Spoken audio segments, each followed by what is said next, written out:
उत्तराखंड की संस्कृति के प्रतीक यहाँ के लोकगीत, खान पान और लोक नृत्य हर किसी को अपनी ओर आकर्षित करते हैं।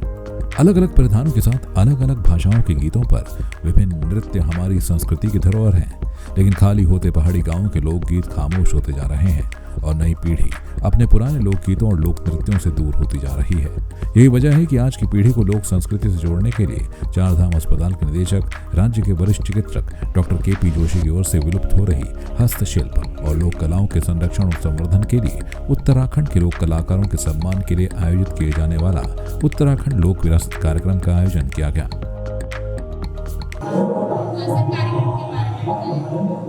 ये जो उत्तराखंड लोक विरासत 2023 है, ये लोक की विरासत जैसा इसका नाम है वैसा ही ये अनुष्ठान भी हो रहा है। हम अनुष्ठान पवित्र शब्द है, इसलिए कह रहे हैं कि लोक के प्रति चिंता और चिंतन पिछले कुछ समय से कम हो गया है।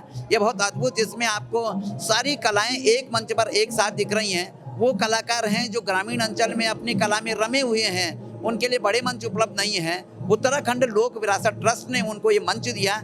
ये बड़ा काम है अपने आप में लोक कलाकारों के लिए। जो हस्तशिल्प है, जो अन्य कलाएं हमारे लोक में प्रचलित हैं, वो सारी कलाएं एक साथ एक मंच पर, उसके साथ साथ जो स्थानीय उत्पाद हैं उनको लाने का भी जो काम किया। तो क्या है कि जिनके पास लोक कला है उन्हीं के स्थानीय उत्पाद भी हैं, उनको प्रमोशन करने के लिए इस तरह का जो कार्यक्रम है ये बहुत लाजवाब कार्यक्रम है। और मैं आपके चैनल के माध्यम से, संवाद 365 के माध्यम से ये कहना चाह रहा हूँ कि इस तरह के अनुष्ठान के लिए उन लोगों को एक मंच पर आना चाहिए जो लोग सक्षम हैं और लोक की चिंता भी करते हैं। हरिद्वार बाईपास स्थित सोशल बलून स्कूल में शुरू 2 दिनी सांस्कृतिक विरासत में पहाड़ के हर कोने की संस्कृति और संगीत का जादू लोगों पर छाया रहा। लोक गायक गणरत्न नरेंद्र सिंह नेगी, आयोजक मंडल के संस्थापक चारधाम अस्पताल के निदेशक डॉक्टर के.पी. जोशी की अगुवाई में एक ही मंच पर अनुभवी और लोक युवा गायकों ने अपने संगीत के सुर बिखेरे।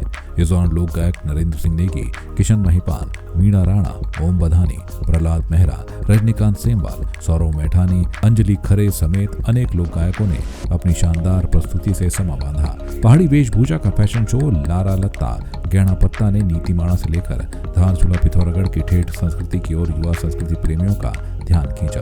लोक गायक किशन महिपाल ने कहा कि यह कार्यक्रम आने वाली पीढ़ी तक हमारी विरासत को पहुंचाने का एक अच्छा माध्यम है। Doctor KP. जोशी जी हमारे चारधाम हॉस्पिटल के जो संस्थापक हैं, लगभग 2-3 साल से कर रहे हैं वो लोग। तो मुझे पिछली बार भी बोला गया था और मेरे ख्याल से पिछली बार भी बहुत सारे कलाकारों को मंच मिला है।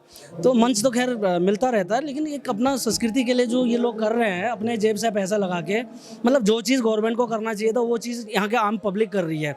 हालांकि ठीक है, उनका हॉस्पिटल चल रहा है, उनके ट्रस्ट है बना रखा है, लेकिन जितने भी यहाँ पे बुद्धिजीवी लोग हैं, जो साहित्यकार लोग हैं, कवि हैं, सिंगर्स हैं, जो बड़े नेगी जी जैसे लोग हैं, प्रीतम बर्दवान जी जैसे, डॉक्टर हटवाल जी जैसे लोग हैं, इन सारों ने मिल के.पी. जोशी जी का साथ दिया, एक स्तंभ बन के उनको अभी तक टिका के रखा हुआ है और अपने संसाधनों से ये इतना बड़ा कार्यक्रम कर रहे हैं। जैसे यहाँ पे बलूनी जी के स्कूल में इन्होंने अपना फील्ड दे रखा, पूरा स्कूल दे रखा है।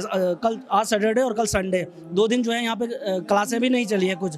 तो एक समर्पण भावना है कि यहाँ पे जिनका जो हॉस्पिटल चला रहे हैं, जो स्कूल चला रहे हैं, जो और जो पद्मश्री हैं, जो डॉक्टर नेगी जी हैं, गणरत्न, ये सब मिलके ये अपनी बोली भाषा के लिए और अपनी संस्कृति के लिए। अभी आपने देखा कि उत्तराखंड के दूरस्थ क्षेत्र जैसे नीतीमाणा, जौनसार बाबर, उत्तरकाशी से हरसिल साइड के लोग, रवाई, जौनपुर, जितने भी हमारा यहाँ पे कल्चर है, कुमाऊनी से मुंशियारी, धारचूला के फैशन शो हुआ और उनके सारे अपने पहाड़ी ड्रेस दिखाए गए। तो जो आज की जो न्यू जनरेशन है उनको तो ये भी नहीं मालूम कि ये कहाँ पहना जाता है। तो जो न्यू जनरेशन यहाँ पे है वो देख रहे हैं उन चीज़ों का, अच्छा ये मुंशियारी में पहना जाता है, फिर वो पूछेंगे मुंशियारी कहाँ है, अपने ही उत्तराखंड में है। तो ये बहुत बड़ी चीज़ है जो आने वाली पीढ़ी है उन तक ये संदेश दे रहे हैं कि हमारी विरासत ये है, अब तुमने संभालना है ये।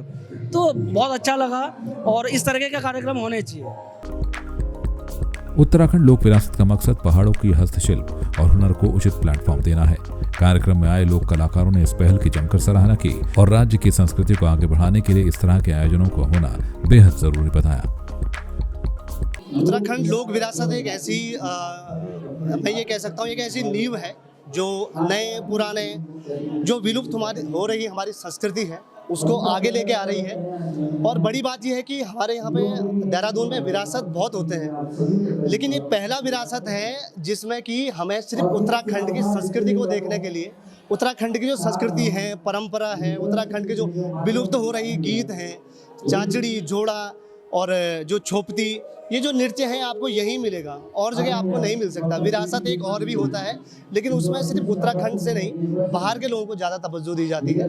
तो ये विरासत एक स्तर पर ऐसा है कि एक बड़ा मंच है कलाकारों के लिए, और मेरे हिसाब से ये जो मंच है वो लोगों को एक आगे सीढ़ी है समझो, वो आगे ले जाने के लिए बहुत प्रेरित करेगा। सबको विदित है कि ये लगातार 30 साल होने जा रहा है, तो इसमें उत्तराखंड की लोक संस्कृति के साथ साथ लोक संस्कृति में बहुत सारी चीज़ें आती हैं। उसमें गीत संगीत है, लोक संगीत है, आपके वाद्य यंत्र हैं, उसमें खान पान है, आपकी वेशभूषा है, जो रहन सहन है, एक टोटल जो हम कलेक्ट करते हैं, संस्कृति के बारे में करते हैं, वो नई पीढ़ी तक पहुंचाने के लिए जो ये प्रयास किया जा रहा है, ये बहुत अच्छा है।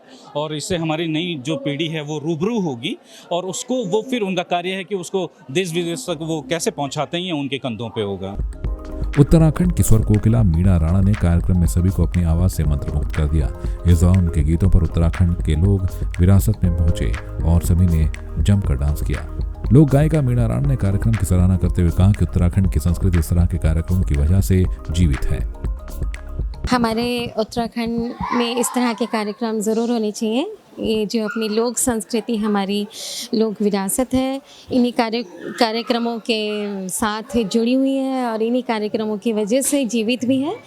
तो मैं डॉक्टर साहब को बहुत बहुत धन्यवाद देती हूँ कि उन्होंने इतना सुंदर आयोजन गत 3 वर्ष से वो लगातार कर रहे हैं, और हम लोग भी उनके साथ जुड़े हुए हैं इस कार्यक्रम में, और अपनी लोक संस्कृति, अपनी उत्तराखंड की सेवा में लगे हुए हैं। तो अपनी संस्कृति को बचाने के प्रयास में हैं, और हमारी जो छुपे हुए हमारे वाद्य यंत्र हैं उनका भी इसमें प्रदर्शन है, अपने आभूषण हैं, अपनी हमारा परिधान है, इसमें खान पान है। तो हर टोटल मिला के देखा जाए तो वास्तव में ये लोक विरासत को बचाने की कोशिश की जा रही है। बिल्कुल देवभूमि में बसे लोगों के घरों की खूबसूरत काष्ठ कला हर किसी को मोहित करती है। देवी देवताओं से लेकर तरह तरह की डिजाइन की नक्काशी पहाड़ के हर घर की पहचान के रूप में भी थी।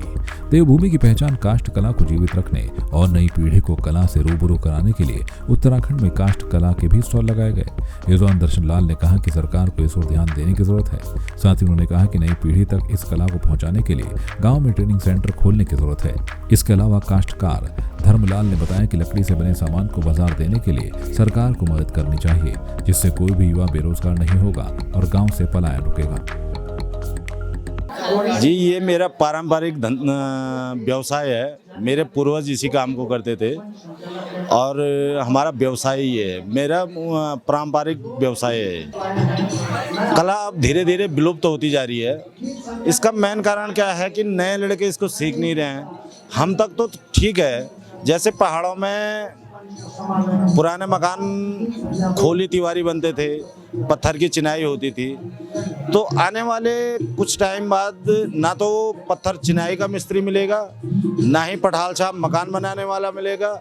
ये कला बहुत दूर की बात है, क्योंकि अगर सरकार इसमें ध्यान न देती है, सरकार को इसमें ध्यान देना पड़ेगा। नए लड़के अगर सीखेंगे नहीं तो पुराना आदमी जब तक रहेगा तभी तक करेगा। नए लड़कों को सिखाने के लिए सरकार को इसमें बहुत प्रयत्न करना पड़ेगा, गांव में ट्रेनिंग करनी पड़ेगी।